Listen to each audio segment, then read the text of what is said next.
ആരാ അത്? ആരാ ആരാ അത്?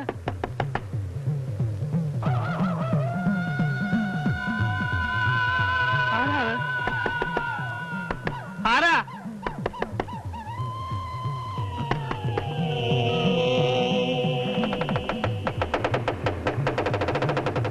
മാഷേ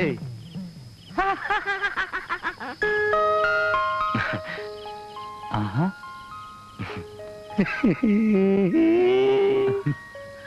അയ്യോ മുട്ടി മുട്ടി മനുഷ്യനെ മുട്ടിനെ തൊലി പോയല്ലോ മാഷേ. നീ എന്താ ഈ പാതിരാക്ക്? സന്ധ്യ കഴിഞ്ഞ ബസ്സും കാറും കിട്ടാത്ത സ്ഥലമാണെന്ന് ഞാൻ അറിഞ്ഞു. വഴി ചോദിച്ചു 5-6 കിലോമീറ്റർ നടന്നു. ഭാഗ്യത്തിന് ഞാൻ കട അടച്ചില്ല. മാഷിന്റെ അനിയനെ അറിഞ്ഞപ്പോ നേരെ പൊക്കിക്കൊണ്ടിഞ്ഞു പോന്നു. നീ അകത്തേക്ക് വാ. അപ്പോ ഞാൻ പോട്ടെ. കാലത്ത് രണ്ടുപേരും കടയിലോട്ട് വരണം.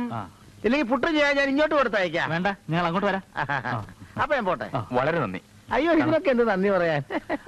അല്ല അയ്യപ്പച്ചൻ ഒറ്റയ്ക്ക് പോകാൻ പേടിയൊന്നുമില്ലല്ലോ? എനിക്ക് എന്ത് പേടി. അല്ല ഇനി മാഷൊക്കെ നടക്കണമെന്നുണ്ടെങ്കിലേ കവല വരെ എന്റെ കൂടെ വരാ. നടക്കണമെന്നില്ല. ഇല്ലേ? എന്നാ വേണ്ട. നരസിംഹ വാമല. ഇതൊരുമാതിരി കോട്ട പോലെ ഉണ്ടല്ലോ. ചേട്ടന് ഒറ്റയ്ക്കോടെ താമസിക്കാൻ പേടിയാവില്ലേ? പേടിയോ? നീ പകല് നോക്കണം കോട്ടയാണോ കൊട്ടാരാണോന്ന്. അവല്ലേ അമ്മയ്ക്ക് അസുഖമൊന്നുമില്ലല്ലോ. ആ വാദത്തിന്റെ പഴുപ്പ് ഇതുവരെ മാറിയിട്ടില്ല. കുട്ടിരാമൻ വൈദ്യരുടെ ചികിത്സയില. നീ വല്ലതും കഴിച്ചോ? എനിക്കൊന്നും കഴിക്കുകയും വേണ്ട കുടിക്കുകയും വേണ്ട. ഒന്ന് കുളിച്ചിട്ട് എവിടെയെങ്കിലും ഒന്ന് കിടന്നാ മതി. നീ വാ. നിക്ക്. സത്യം പറയണം, ഇതെങ്ങനെ സംഘടിപ്പിച്ചു? ലോട്ടറി അടിച്ചോ? അതൊക്കെ വലിയ വലിയ കഥകളാ മോനെ. വിസ്തരിച്ച് പറയേണ്ട കാര്യ.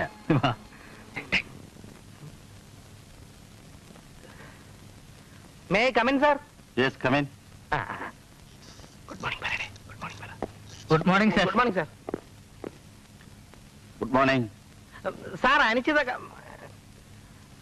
അനിശ്ചിത കാലത്തേക്ക് ഞങ്ങളെ സസ്പെൻഡ് ചെയ്തിരിക്കുന്ന ഒരു നോട്ടീസ് ബോർഡിൽ കണ്ടു. കണ്ടത് സത്യമാണ്. എന്താ സാർ കാര്യം? കാര്യം നിങ്ങളോട് അന്വേഷിക്കാമെന്ന് കരുതി ക്ലാസ്സിൽ നോക്കിയപ്പോൾ അടുത്ത കാലത്തൊന്നും ക്ലാസ്സിൽ കാണാറില്ല എന്നാണ് എനിക്ക് കിട്ടിയ റിപ്പോർട്ട്. അയ്യോ ഇത് ആര് പറഞ്ഞു സാർ? എന്താ സത്യമല്ലേ? അല്ല സാർ, പിന്നെ ഇവിടെ പലർക്കും ഞങ്ങളോട് അസൂയുണ്ട് സാർ. കാരണം ഞങ്ങള് ഈ സബ്ജക്റ്റിലൊക്കെ മറ്റുള്ളവരെക്കാൾ ഷൈൻ ചെയ്യാറുണ്ട് സാർ. എന്താ നിങ്ങളുടെ സബ്ജക്ട്? Chemistry, mathematics.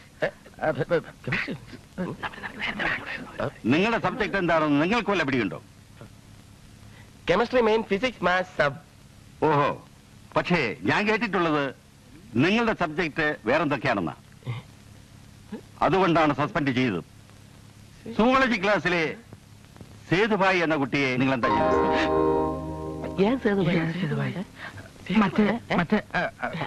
പറയണം.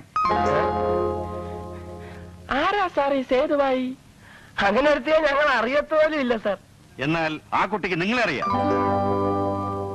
മാനേജ്മെന്റിൽ നിന്നുള്ള ശക്തമായ നിർദ്ദേശമുണ്ടായപ്പോഴാണ് ഞാൻ നിങ്ങളെ സസ്പെൻഡ് ചെയ്തത്. സേതുഭായിയുടെ അച്ഛൻ പാരന്റ്സ് ടീച്ചേഴ്സ് അസോസിയേഷന്റെ എക്സിക്യൂട്ടീവ് മെമ്പറാണ്. സാർ അങ്ങനെ പറഞ്ഞാൽ ഞങ്ങൾ ഇവിടെ പലവിലും അംഗങ്ങളാണ്. എന്ന് വെച്ചാൽ ഇവിടെ ഭൂരിപക്ഷമുള്ള ഒരു വിദ്യാർത്ഥി സംഘടന വെറുപ്പിക്കുന്ന അത്ര നല്ലതല്ല. ആർക്ക് നല്ലതല്ല? അല്ല പൊതുവെ അങ്ങനെ നല്ലതല്ലെന്ന് പറഞ്ഞു. നമുക്ക് നോക്കാം. നോക്കാനൊന്നുമില്ല സാർ. ഞങ്ങൾ ആത്മാർത്ഥമായി ഇവിടെ പഠിക്കാമെന്നവരാണ്. ഓരോ അപഖ്യാതി പറഞ്ഞുണ്ടാക്കി ഞങ്ങളെ സസ്പെൻഡ് ചെയ്താൽ അതിന് തിരിച്ചടി ഉണ്ടാകാൻ സാധ്യതയുണ്ട്. ശരി, തൽക്കാലം നിങ്ങൾക്ക് പോവാം. സസ്പെൻഷൻ പിൻവലിക്കണം സാർ. പോകാനാണ് പറഞ്ഞത്. പ്രത്യാഘാതങ്ങൾ അലവലാധികം. അല്ല സാർ, നാളെ സ്വന്തത്തിലുള്ള ഏതെങ്കിലും അച്ഛനെ വിളിച്ചോണ്ടാ മതിയോ? ആപ്പിലായല്ലോ. ക്ലാസ് കട്ട് ചെയ്യുന്ന പോലെ അല്ലല്ലോ സസ്പെൻഷൻ. ഇനിയിപ്പോ വീട്ടിലെറിയും, അന്വേഷണമാവും, ചെലവിനുള്ള കാശിന്റെ വരവും നിൽക്കും. നിനക്കിവിടെ ഭൂരിപക്ഷമുള്ള ഏതോ വിദ്യാർത്ഥി സംഘടന അംഗത്വം ഉണ്ടെന്ന് പ്രിൻസിപ്പാളിനോട് വെച്ച് കാച്ചുന്നുണ്ടല്ലോ. ഏതാ സംഘടന? എന്ത് സംഘടന? ചുമ്മാ വിരട്ടി നോക്കിയല്ലേ. ഏതായാലും ആ പ്രിൻസിപ്പൽ നമ്മളെ ഗെറ്റ് ഔട്ട് അടിച്ചത് എനിക്ക് തീരെ ഇഷ്ടപ്പെട്ടിട്ടില്ല. എന്തായാലും ആ പെണ്ണിനെ ഞാൻ വെറുതെ വിടില്ല. നിങ്ങൾ വെക്കുള്ളൂ. സേത് മാത്രം ഇവിടെ നിൽക്കട്ടെ, ഞാൻ കുറച്ച് സംസാരിക്കാനുണ്ട്. സന്തോഷമായല്ലേ? ഞങ്ങളുടെ ജീവിതം അവതാളത്തിലാക്കിയില്ലേ? പെങ്ങളെ, ഞങ്ങളോട് ഈ കടുങ്കൈ വേണ്ടായിരുന്നു. ഞങ്ങൾ വെറുതെ എന്തെങ്കിലും തമാശക്ക് സംസാരിച്ചു. ഞാൻ സീരിയസ് ആയിരുന്നു. നിങ്ങൾ ആ തോമയോട് വഴക്കുണ്ടാക്കി എന്തിനാ? അങ്ങേരെ അച്ഛനോട് എന്തൊക്കെയോ ഒന്ന് പറഞ്ഞു കൊടുത്തു. അല്ലാതെ എനിക്കൊന്നും അറിയില്ല. ഞങ്ങൾക്കിപ്പോ അതിൽ നിന്ന് എങ്ങനെയും ഒന്ന് രക്ഷപ്പെടണമല്ലോ. എന്താ ഒരു വഴി? അച്ഛനെ കൊണ്ട് കംപ്ലൈന്റ് പിൻവലിപ്പിക്കണം. അപ്പോ സേതു അച്ഛനോടൊന്ന് പറഞ്ഞു. ഞാൻ പറഞ്ഞാൽ ഒന്നും നടക്കില്ല. സ്വല്പ ദുരഭിമാനമൊക്കെ ഉള്ള കൂട്ടത്തിലെ അച്ഛൻ. ചെന്ന് സോറി പറഞ്ഞ ചിലപ്പോ രക്ഷ കിട്ടും. അച്ഛനാണെങ്ങനെ നല്ല തടിയനോ? ആ തോമയുടെ കയ്യിന്ന് നല്ലോണം കിട്ടിയല്ലേ? ആര് പറഞ്ഞു? ഞങ്ങളവരെ ഇടിച്ച് പരത്തിയിട്ടാ പോകുന്നത്. ഞാൻ അറിഞ്ഞു. വേണണ്ടില്ലേ കുട്ടിത്താറ? അളിയാ, നമ്മളെ സസ്പെൻഡ് ചെയ്തു എന്നുള്ള സെന്റിമെന്റ്സ് വെച്ച് സേതുമായിട്ടൊരു ലവ് ട്രാക്ക് വർക്ക് ചെയ്താലോ? നമ്മുടെ ആത്മാർത്ഥ ഒന്നും എவ்வளவு മാർക്ക് മനസ്സിലാവില്ല അളിയാ. കളഞ്ഞിട്ട് വാ. It's really wonderful. ദാസറിന് അറിയാമോ, ഞാൻ എന്റെ റിസർച്ചിന് വേണ്ടി കേരളത്തിലെ ഒട്ടേറെ കൊട്ടാരങ്ങളിലും ഗുഹകളിലും ഒക്കെ ചെന്നിട്ടുണ്ട്. അതിൽ നിന്നെല്ലാം തികച്ചും വ്യത്യസ്തമായ വാസ്തുകലാശില്പത്തിന്റെ മറ്റൊരു മുഖമാണിത്. I think it is more than 500 years old. ആയിക്കോടുന്നില്ല. ഇൻ 1498 1498 വാസ്കോഡിഗാമ കേരളത്തിൽ കാലുകുത്തുന്നതിന് മുമ്പ് തന്നെ പരമ്പരാഗത വാസ്തുകല ഇവിടെ സജീവമായിരുന്നു എന്ന് എനിക്ക് പ്രൂവ് ചെയ്യാൻ കഴിയും. I can just prove it. അപ്പൊ നീ പറയുന്നത് ഈ കാണുന്നതൊക്കെ വളരെ അമൂല്യമാണെന്നാണോ? അമൂല്യവും അപൂർവവും. ചേടാ, വഴിയേ പോയ ഒരു വയ്യാവേലി വലിച്ച് തലേ കയറ്റി വെച്ചെന്നും വിചാരിച്ചോണ്ടിരിക്കുകയായിരുന്നു ഞാൻ. ഇത് ചേട്ടന്റെ തലയിൽ കെട്ടിവെച്ചിട്ട് സ്ഥലമിട്ട ആളും ഒരു മണ്ടൻ തന്നെ. എന്ന് പറഞ്ഞാൽ ഞാൻ അല്ലെങ്കിൽ ഒരു മണ്ടനാണ്? അത് പിന്നെ അല്ല, ആ, അതിരിക്കട്ടെ. ആ. ഇതുപോലുള്ളൊരു വീട്ടിൽ പഴക്കം ചെന്ന പല രേഖകളും നാണയങ്ങളും മറ്റും കാണാനിടയുണ്ടല്ലോ. ഉണ്ടാവാം. അതൊക്കെ എവിടെ? ഒക്കെ ഉടമസ്ഥ എടുത്തിട്ട് പോയിട്ടുണ്ടാവും. ആളിപ്പോ എവിടെയാ താമസം? ഇവിടെ അടുത്ത് തന്നെ. എന്നെ അവിടം വരെ കൊണ്ടുപോകും. അതിനെന്താ? ഈ വീടിന്റെ കാലനിർണയത്തിന് സഹായിക്കുന്ന എന്തെങ്കിലും ഒരു സൂചന കിട്ടിയാൽ ഞാൻ രക്ഷപ്പെട്ടു. ആരാത്? ആ, നീ ഇതൊക്കെ കണ്ടോണ്ട് ഇവിടെ നിൽക്കേ, ഞാൻ പോയി നോക്കിട്ട് തരാം. ഇവിടെ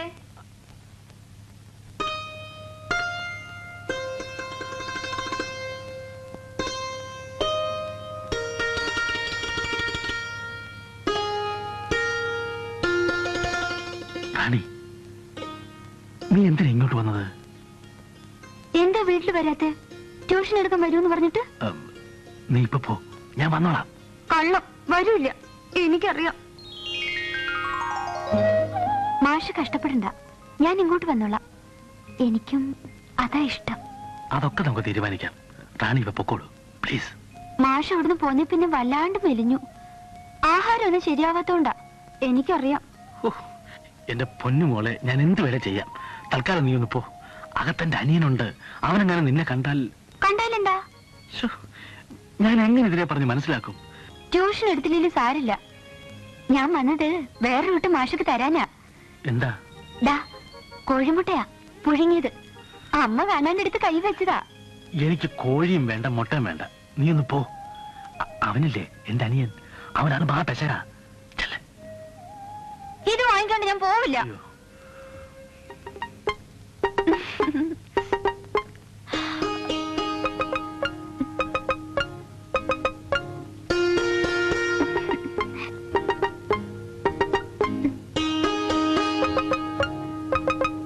ഞാൻ പോട്ടെ.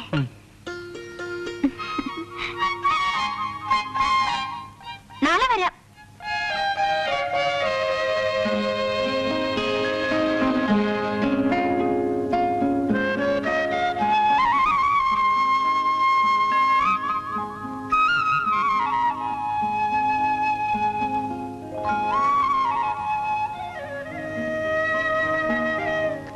ചുമ്മാതല്ല അവധിക്കാലത്ത് നാട്ടിലോട്ട് വരാത്തത്. മനസ്സിലായി. എന്ത് മനസ്സിലായി? അമ്മ കല്യാണക്കാര്യം പറയുമ്പോഴൊക്കെ ഉരുണ്ട് കളിക്കുന്നതിന്റെ രഹസ്യം നിനക്കൊരു ചുക്കും മനസ്സിലായിട്ടില്ല. ദേ, എനിക്കും കാര്യങ്ങൾ കണ്ടാ മനസ്സിലാകുന്ന പ്രായമായി. എന്ന് വെച്ചാ ഞാൻ ഇല്ലാത്തോണ്ടോ സമ്മതിക്കണോ? ആ, ഈ ദേഷ്യം തന്നെ അസൽ കാമുകന്മാരുടെ ശൈലാണല്ലോ കാണൊരു. എടാ, അത് ഞാൻ മുമ്പ് താമസിച്ചിരുന്ന വീട്ടിലെ പെണ്ണ അയ്യപ്പൻ ചേട്ടന്റെ മോള്. ഒരു വട്ട് കേസാ. ഞാൻ ഇന്ന് എന്നെ അമ്മയ്ക്ക് എഴുതിക്കൊള്ളാം. എന്നാ അങ്ങോട്ട് എഴുത്. ചുമ്മാ പേടിപ്പിക്കുന്നു. അയാളെ മുഴുവൻ നിൽക്കരുത്. എനിക്ക്